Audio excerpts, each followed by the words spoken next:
2011년 3월 13일 참된교회 주일예배 설교 말씀입니다. 오늘 주시는 하나님의 말씀은 창세기 3장 1절부터 7절로 설교 제목은 죄의 본질입니다. 말씀 안에서 주님의 은혜와 평강이 넘치시길 바랍니다. 우리가 잘 아는 것처럼 지난 금요일에 강도 9.0의 강진이 일본 북동쪽 해상에서 일어나서 높이 10m가 넘는 그런 쓰나미가 온 동네와 사람을 덮친 것을 알고 있습니다. 한 마을에만도 10,000명 이상이 죽고 수만 명이 실종되고 지금 현재 수백만의 이재민을 내고 있는 그런 참사를 우리가 보고 있습니다. 원자력 발전소가 붕괴 위기에 있고 거기다가 또 다른 지역에서 화산이 폭발해서 그 화산재와 불길이 그 연기가 4,000m 이상의 그런 위로 솟구치고 있는 그런 가운데 일본이 있습니다. 일본 수상은 이번 지진이 2차 대전 이후에 일본 최대의 참사라 그렇게 말하고 있습니다. 우리는 일본의 이런 모습을 보면서요, 정말 참 비극의 현장이다, 정말 비극적이다 하는 생각을 감출 길이 없습니다. 지난번 그 IT의 지진도 그렇고 또 칠레의 지진도 그렇고 우리는 그런 이 재해를 맞을 때마다 이런 곳이야말로 바로 비극의 현장이다 그렇게 자연스럽게 생각을 합니다. 그런데 실상 인류의 역사 속에는 그것보다 훨씬 더 엄청난 비극의 사건이 있었습니다. 일본 열도에 수만 명 정도가 아니라 역사가 시작된 이래로 수백억이 넘는 그런 전 인류를 지옥의 불구덩이에 빠뜨린 인류 역사상 가장 엄청난 비극의 현장이 있었습니다. 그 인류 최대의 비극의 역사를 기록하고 있는 것이 오늘 우리가 읽은 이 창세기 3장의 말씀입니다. 이 말씀을 어떻게 보면요, 마치 이솝의 우화에 나오는 그런 참 이야기처럼 유치해 보이기도 하고요. 또 마치 예전에 무슨 전설의 고향에 나오는 것 같이 아주 현실감이 없는 이야기인 것처럼 느껴질 수도 있는 그런 단순한 기록입니다. 그런데 성경 전체가 이 사건에 대해서 가지고 있는 견해는 오늘 본문의 이 사건은 이번에 일본에서 일어난 그런 지진과 조금도 다를 바가 없는 그런 똑같은 역사성을 가진, 그리고 오히려 그것과는 비교할 수 없는 엄청난 데미지를 가져온 사건이라고 성경 전체가 말하고 있습니다. 일본과 또 그 전에 인도네시아에서 있었던 그런 그 쓰나미는, 지진이나 쓰나미는 국지적이고 그 나라에 한정도 있고 또 어떤 물질적인 피해를 가져오는 사건이었습니다. 그리고 인명의 손실이라는 것도 육체적인 생명을 잃어버리는 데 불과했다고 말할 수 있습니다. 그런데 오늘 본문이 기록하고 있는 이 비극적인 사건은 어느 한 나라나 어떤 한 민족에 국한된 것이 아니라 세상의 모든 나라와 온 인류를 포함하고 있는 것이고, 단순히 육체적인 생명을 잃어버리는 정도가 아니라 영원한 생명, 즉 영혼의 파멸을 가져왔다는 점에서 이 사건은 그야말로 인류 최대의 비극이라 말할 수 있는 것입니다. 그런데 이 사건에서 우리가 가장 먼저 눈여겨보고 기억해야 할 사실은 이 인류 최대의 그 비극의 현장에 하나님과 그리고 하나님이 창조하신 그 아담과 하와 이외에 제3의 존재가 처음으로 등장하고 있다는 사실입니다. 성경에 최초로 등장하는 이 존재로 인해서 인류의 그 큰 비극이 시작됐다는 사실입니다. 제3의 존재가 오늘 본문에서는 뱀이라는 이름으로 소개되고 있습니다. 어떤 분들은 그렇게 생각할지 모르겠습니다. 이 뱀이라는 동물이 뭐 그렇게 특이한 것인가.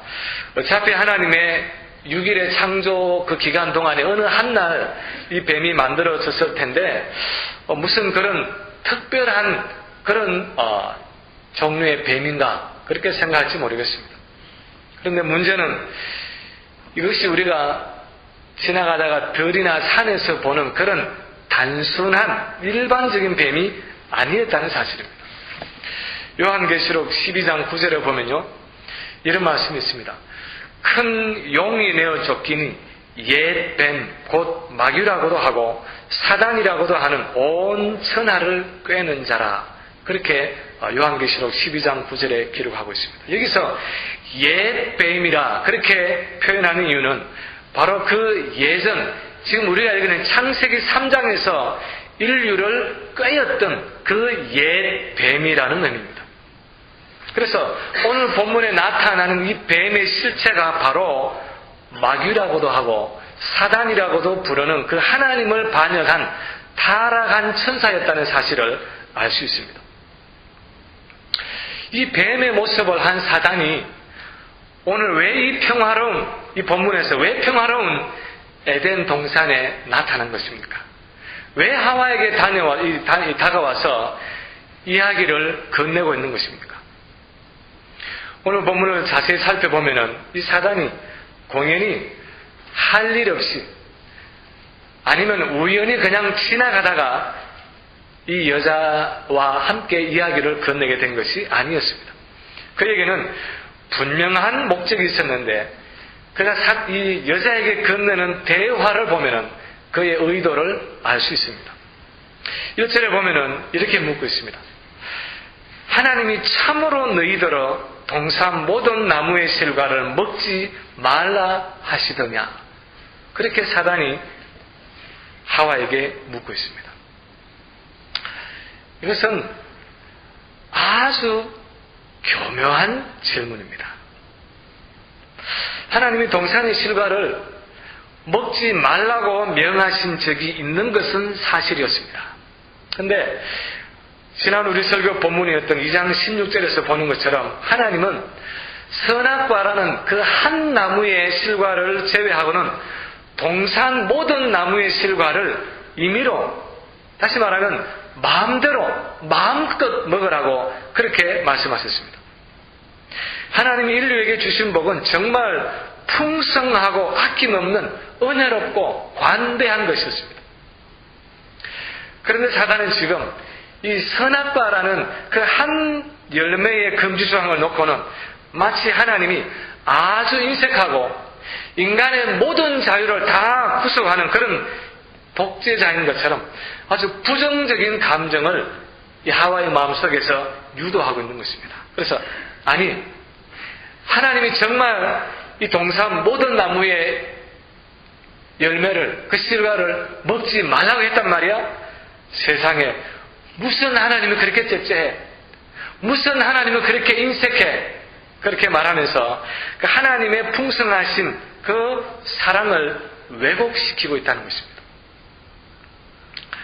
사실을 말하면 하나님이 선악과라는 그 나무 열매를 만들어서 그것을 먹지 말아라 그렇게 명하신 이유는 지난번에 생각했던 것처럼 인간을 지극히 사랑하시기 때문이었습니다. 창조의 걸작품인, 자기 창조의 걸작품이요 클라이맥스인 이 인간이 하나님과의 바른 관계 속에서 늘 그분이 주시는 생명력을 공급받아서 풍성한 그 삶을 살기를 원하셨기 때문에 인간의 자유를 구속하기 위해서가 아니라 정말 인간이 인간다운 자유를 진정으로 누리게 하기 위해서 하나님께서 만드신 것이 바로 이 동산 중앙에 있는 선악과였고 그것을 인간에게 명하신 언약을 맺으신 이유였다는 사실입니다. 만약에 우리가 어항 속에 물에서 헤엄을 치고 있는 그 금붕어를 향해서 야, 금붕어, 너 그 어항에서 나오면 안 돼. 너 나오기만 하면 너는 반드시 죽을 거야.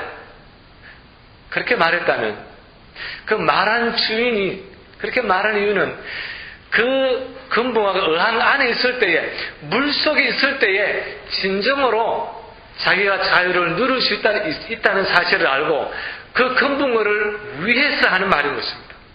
그것은 진정한 자유를 누리며 살도록 하기 위한 그런 사랑의 경고인 것처럼 하나님이 이 선악을 알게 하는 나무는 먹지 말아라 그렇게 말씀하셨을 때는, 먹는 날에는 정령 죽으리라 그렇게 경고하신 것은 피조물인 인간은 그 생명의 근원 되시는 하나님과 항상 바른 관계 속에 있어야 진정한 자유를 누릴 수 있다는 하나님의 사랑의 경고였던 것입니다. 그런데 사단은 지금 그 선악과에 대한 금지 조항을 덜먹이면서 하나님의 그 풍성하신 사랑의 성품에 의심을 품도록 유도하고 있는 것입니다. 이 사단의 목적은 하나님과 그분의 창조의 걸작품인 인간 사이를 이간질시키는 것입니다. 그래서 하나님이 인간 속에 담아주신 그 영원하신 창조의 목적을 이루지 못하도록 그렇게 하나님과 인간 사이를 이간질시키고 막는 그것이 사단의 목적인 것입니다. 그런데 이렇게 교묘하고 치밀한 사단의 공격에 대한 하와의 반응은 우리가 보면은 너무나 어리석고 허술한 것을 볼 수 있습니다. 이 3절에 보면은 여자가 뱀에게 답하는 장면이 나옵니다. 2, 3절 한번 같이 읽도록 하겠습니다. 여자가 뱀에게 말하되 동산 나무의 실과를 우리가 먹을 수 있으나 동산 중앙에 있는 나무의 실과는 하나님의 말씀에 너희는 먹지도 말고 만지지도 말라 너희가 죽을까 하노라 하셨느니라. 이 하와의 대답을 자세히 관찰을 해보면 우리는 그 당시에 하와가 가지고 있던 그 마음의 상태와 그 하와가 가진 문제점을 대략 짐작해 볼 수 있습니다. 먼저 하와는요, 하나님이 주신 그 풍성하신 사랑과 그 은혜를, 그 하나님의 사랑과 풍성하심을 축소해서 줄이고 있는 것을 볼 수 있습니다. 하나님은 너무나 아낌없이 인간에게 모든 것을 다 주기를 원하셨는데 하와는 그 하나님의 풍성하신 마음을 알지 못하고 아주 애매한 소리를 하고 있습니다. 하나님은 아담에게 말씀하실 때 동산 각종 나무의 실과는 네가 임의로 먹되 하시면서 그들에게 마음대로 먹어라. 그래서 아낌없이 모든 것을 다 주셨는데 하와는 뭐라고 말하느냐? 동산 나무의 실과를 우리가 먹을 수는 있으나 그렇게 말하면서 하나님이 풍성하게 주신 그 부분을 생략하고 축소하면서 그 뒤에 나오는 그 한 가지 금기사항 그것을 강조하면서 거기에 집중하고 있는 것을 볼 수 있습니다. 그것은 마치 우리에게 하나님께서 수많은 것을 다 주셨는데도 그것을 하나님께 받아서 풍성하게 누리면서도 한 가지 우리에게 없는 것을 가지고 하나님께 원망하고 불평하는 것과 같습니다. 두 번째로 하와는요, 자기가 원치 않는 그런 하나님의 말씀을 아주 볼멘 소리로 과장하고 있는 것을 볼 수 있습니다. 3절에 보면은 동산 중앙에 있는 나무의 실과는 하나님의 말씀에 너희는 먹지도 말고 만지지도 말라 그렇게 말씀하셨다고 했습니다. 하나님이 원래 주신 계명은 뭡니까? 그 동산 가운데 있는 나무, 선악을 알게 하는 나무의 실과는 어떻게 하지 말라고요? 먹지 말라 그랬습니다. 그런데 하와는 먹지도 말고 만지지도 말라 하고 없는 이야기를 붙여서 과장하고 있는 것을 볼 수 있습니다. 우리는 모릅니다. 사실 그 아담이 하와에게 전달할 때, 왜냐하면 하나님이 그 명령을 주실 때는 아직도 하와가 만들어지기 전이었습니다. 그러니까 아담이 그 말씀을 받아서 하와에게 전달하는 과정에서 뭔가 똑똑하지 못하게 전달했을 수도 있습니다. 남자들이 말을 좀 분명하고 구체적으로 못하는 그런 게 있으니까 아담이 그랬을 수도 있어요. 그러나 적어도 이 내용을 다시 살펴보면은 이 하와의 말 속에는 어떤 종류의 그 하와의 아주 불편한 심기가 들어있는 것을, 드러내고 있는 것을 볼 수 있습니다.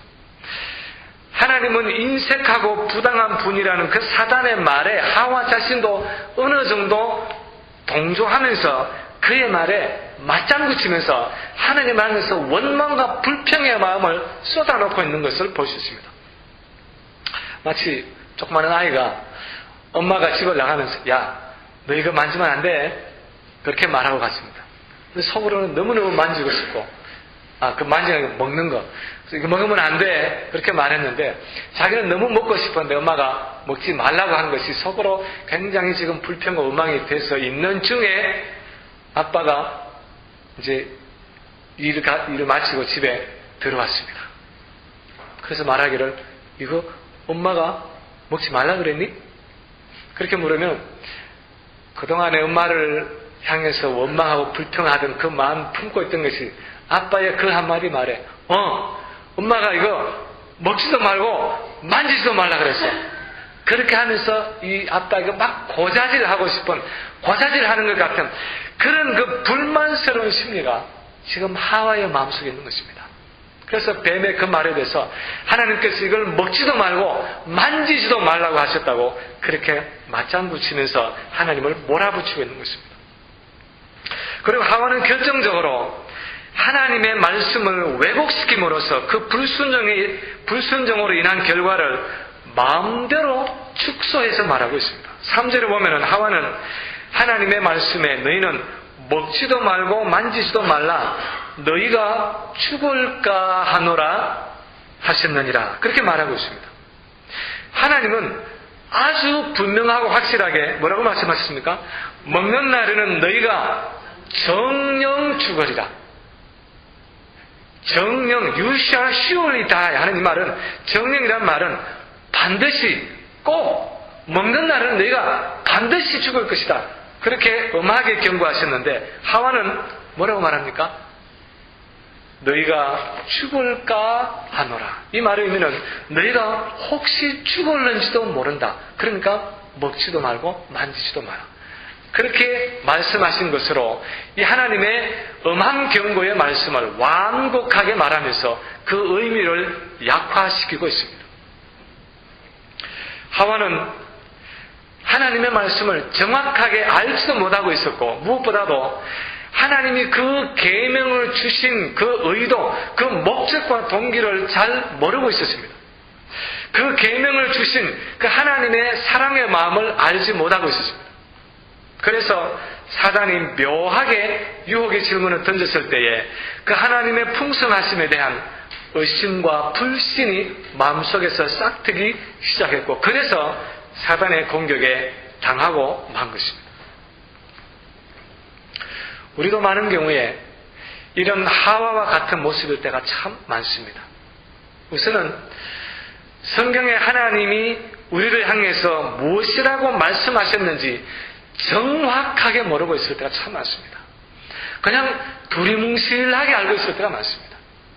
목사님이 설교할 때에 이렇게 설교하든 저렇게 설교하든 성경을 펴서 정말 성경이 그렇게 말씀하는지 확인하지 않고 그냥 대충 듣고 지나가는 경우가 참 많습니다.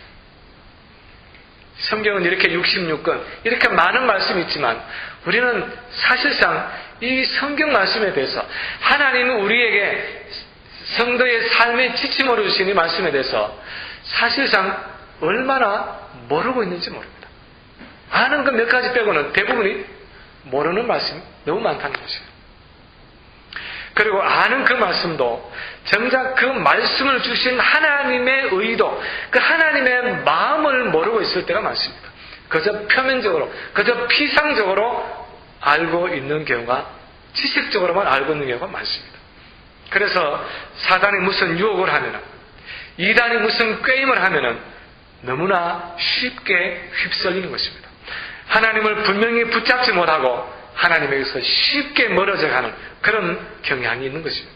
그래서 우리는 말씀을 분명하고 확실하게 알아야 하는 것입니다. 어쨌든 사단은 하와에게서 말씀도 잘 모르고 마음에는 말할 수 없는 불만이 차 있는 그런 이 하와의 허점을 발견하고는 틈을 주지 않고 이제는 막 본격적으로 밀어붙이기 시작을 합니다. 4절에서 사단이 말합니다. 너희가 결코 죽지 아니하리라. 너희가 그것을 먹는 날에는 너희 눈이 밝아 하나님과 같이 되어 선악을 알 줄을 하나님이 아심이니라. 하와의 마음이 하나님을 향한 불평과 그 원망의 마음이 있고, 그 다음에 하나님의 말씀에 대해서 정확한 지식도 없고 그것을 주신 하나님의 마음도 알지 못하고 있는 그것을 발견하고 나서 사단은 이제 하나님의 말씀을 정면으로 아주 노골적으로 부인하고 있습니다. 하나님은 먹는 날에는 너희가 정령 죽으리라. 반드시 죽을 것이다. 그렇게 말씀하셨는데 사단은 그것을 아주 노골적으로 아주 깨놓고 부인하면서 너희가 결코 죽지 아니하리라. 그렇게 말하면서 정면으로 하나님의 말씀에 도전하고 있습니다. 이제 사단의 본심이 나오기 시작하는 것입니다. 사단은 항상 하나님의 말씀에 도전하는 존재입니다. 하나님의 말씀에 순종하면 언약의 축복이 주어지고 하나님의 말씀에 불순종하면 그 언약의 저주가 주어진다는 그 하나님의 말씀에 대해서 사단은 뭐라고 말하느냐? 아니야. 걱정할 필요 없어. 하나님은 그렇게 말하지만 그 사실이 아니야. 그것은 거짓말이야. 순종을 해도 별로 축복이 없고 불순종을 해도 별로 대가가 없어. 이렇든 저렇든 괜찮아. 그렇게 하면서 하나님의 말씀에 진실성이 없고 하나님의 말씀의 권위를 도전하게끔 하는 것이 바로 사단이 하는 일입니다. 그뿐 아니라 사단은 하나님과 인간 사이를 이간질해서 하나님을 떠나도록 충동질합니다. 5절에 보면은 하나님의 성품과 말씀에 대한 사단의 거짓말, 이 기만이 나타납니다. 너희가 그것을 먹는 날에는 너희 눈이 밝아 하나님과 같이 되어 선악을 알 줄을 하나님이 아심이니라. 사단이 이 말의 핵심은 이 선악과를 먹으면 선과 악을 아는 일에 있어서 하나님과 같이 될 수 있다는 것입니다. 그래서 무엇이 선이고 무엇이 악인지 하나님 없이도 인간 스스로 분별할 수 있다는 것입니다.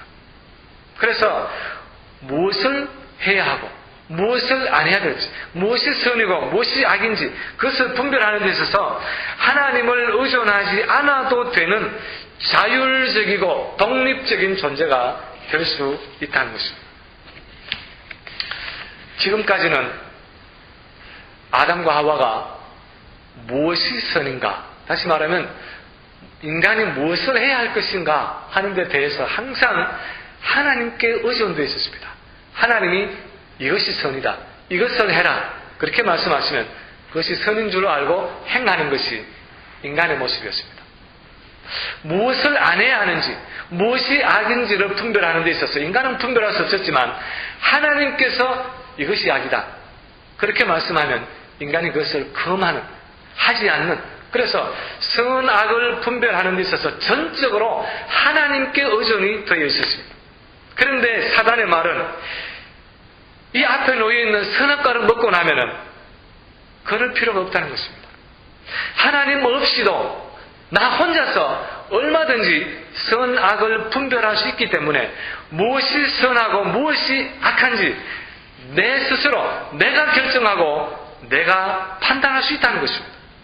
하나님께 의존하지 않는 자율적인 존재, 독립적인 존재가 될 수 있다는 것입니다.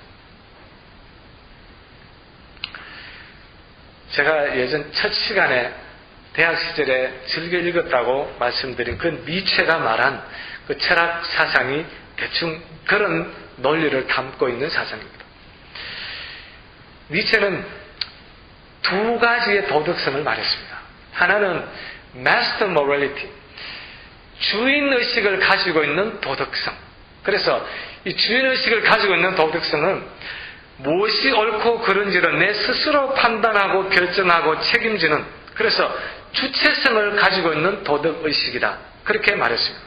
또 하나는 slave morality, 노예적인 근성을 가진 도덕성. 그래서 무엇이 옳고 무엇이 그른지 내 스스로 판단하지 않고 끊임없이 주인에게 의존하는 도덕성, 도덕의식이다. 그렇게 두 가지를 나눴습니다. 그리고는 기독교인들은 어떤 도덕성을 가지고 있느냐? 이 slave morality, 노예 근성을 가진 도덕성을 가지고 있는 것이 바로 기독교인들이다. 그렇게 말했습니다. 그래서 하나님께 의존하지 않는, 하나님께 의존하지 않고도 얼마든지 스스로 무엇이 선한지 무엇이 악한지를 분별할 수 있는 자율적인 도덕성을 가진 사람이 되라. 그렇게 말하면서 이 초인 사상, 그것을 강조하면서 그런 사람이 되는 것이 우리가 마땅히 되어야 할 이상이다. 그렇게 자기의 철학책에서 쓰고 있습니다. 사단이 지금 하와에게 하고 있는 말이 바로 그런 종류의 말입니다. 무엇을 해야 하고 무엇을 하지 말아야 하는지, 그 선악을 분별하는 데 있어서 무엇 때문에 하나님을 의존하느냐 하는 것입니다. 하나님 같은 존재는 옆으로 비켜놓고 옆으로 치워놓고 네가 얼마든지 스스로 이것을 할 것인지 이것을 말 것인지 독자적으로 결정할 수 있는 그런 길이 있는데 왜 굳이 하나님께 얽매여서 하나님 밑에서 그렇게 그 하나님의 말을 듣고 순종할 필요가 있느냐 하는 것입니다. 이 선악과를 먹고 나면 눈이 밝아져서 그것을 스스로 분별할 수 있게 될 텐데 무엇 때문에 그 하나님께 얽매인 존재, 하나님께 종속된 존재가 될 필요가 있느냐 하는 것입니다. 그래서 하나님을 떠나서 독립적이고 자율적인 인간이 되라 하는 것이 바로 사단이 하는 유혹이었습니다. 오늘날도 우리가 직면하는 유혹은 동일한 것입니다. 사단은 끊임없이 우리의 자율성의 욕구를 충동질합니다. 내가 무엇을 하고 무엇을 하지 말아야 할지 하나님 없이도 얼마든지 너 혼자서 결정해서 할 수 있어. 그렇게 말합니다. 하나님 없이도 얼마든지 내 인생의 계획을 세울 수 있고 하나님 없이도 얼마든지 내 계획을 세워서 내 꿈을 성취해 갈 수 있다고 말합니다. 인생에서 가장 중요한 것은 내가 원하는 것을 이루는 것. 하나님이 내게 무엇을 원하시든지 간에 그런 것 관계없이 내가 이루기를 원하고 내가 얻기를 원하는 그것을 이루고 얻는 것이 바로 우리 인간의 성공이라 그렇게 말합니다. 인생을 살아갈 때 중요한 것은 하나님의 방식이 아니라 내가 원하는 방식이라 말합니다. 하나님의 때와 하나님의 시기가 아니라 내가 원하는 때에 내가 원하는 방식으로 내가 원하는 것을 얻는 그것이 바로 우리 인생의 성공이다. 그렇게 우리의 귀 속에 속삭입니다. 그래서 이 모든 것을 뭉텅거리면 내 인생의 주인은 하나님이 아니라 바로 나 자신이라고 말합니다. 내가 내 인생의 주인이고 내 인생의 목적은 내가 원하는 것을 성취하는 것이다 하는 그것이 바로 사단이 가지고 있는 논리의 핵심인 것입니다. 그래서 그때나 지금이나 동일하게 사단은 늘 같은 논리로 인간을 공격합니다. 하와는 이제 선택의 기로에 서 있었습니다. 먹는 날에는 정령 죽으리라 그렇게 말씀하셨던 하나님과 너희가 결코 죽지 아니하리라 그렇게 말하고 있는 사단 사이에서 양자택일을 해야 되는 선택의 기로에 서 있었습니다.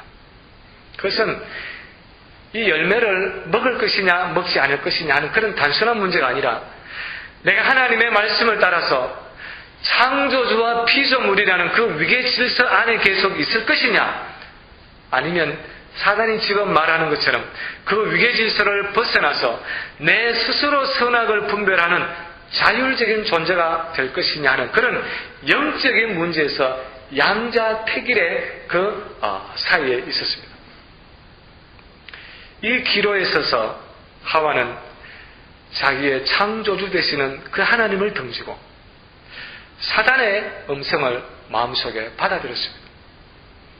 먹는 날에는 정령 죽으리라 말씀하시던 그 하나님의 말씀보다도 너희가 결코 죽지 아니하리라 그렇게 말한 사단의 말을 더 진실한 것으로 받아들였습니다. 6절이 그것을 말하고 있습니다. 여자가 그 나무를 본즉 먹음직도 하고 보암직도 하고 지혜롭게 할 만큼 탐스럽기도 한 나무인지라. 사단의 말을 듣고 보니 그 말을 듣고 그 말을 믿고 마음에 받아들이고 보니 그 선악과의 열매가 이제는 금지된 두려운 열매가 아니라 먹음직도 하고 보암직도 하고 지혜롭게 할 만큼 탐스러운 열매로 보였습니다. 다시 말하면 인간에게 필요한 모든 육체적이고 정신적이고 영적인 그런 욕구를 다 충족해 줄 수 있는 그런 해결책으로 보였다는 말입니다. 인간은 원래 자신의 육체적이고 정신적이고 영적인 그 만족을 하나님께로만, 하나님 한 분으로부터만 얻도록 지어진 존재였습니다. 마치 태양과 달의 관계처럼 하나님의 생명의 빛을 받아서 참만족을 얻고 그렇게 그 빛을 온 세상 가운데, 온 피조물 가운데 비추는 그런 존재로 지어졌습니다. 그것이 바로 하나님의 영광을 나타낸다는 말의 의미였습니다. 그런데 이제 하와는 하나님이 주신 그 방법을 넘어서 그 피조물의 한계를 넘어서 하나님의 영역을 침범해서 내 스스로 내가 원하는 만족을 하나님 밖에서 얻고자 하는 그 시도를 하고 있는 것입니다. 그래서 하와는 그 열매를 따서 자기도 먹고 자기 남편에게도 주었습니다. 이것은 단순한 호기심이 아니었습니다. 배가 고파서 먹은 것도 아니었습니다. 단순한 실수도 아니었습니다. 이것은 아주 명백한 반역의 행위였습니다.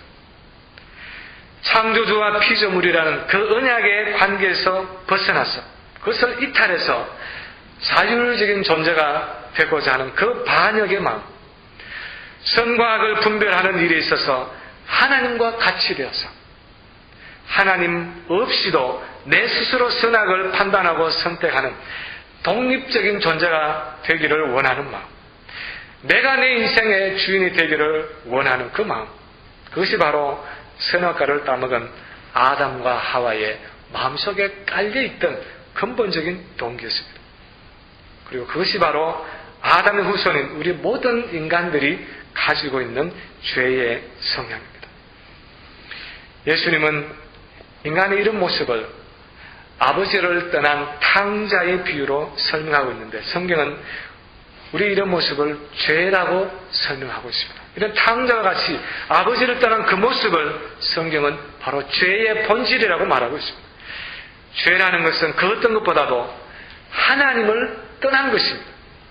죄라는 것은 어떤 행동 이전의 상태라고 말할 수 있는데 그것은 하나님을 떠난 상태, 더 구체적으로는 하나님을 떠난 반역의 상태라고 말할 수 있습니다. 이제 말씀을 마칩니다. 오늘날 인류의 가장 큰 비극이 무엇입니까?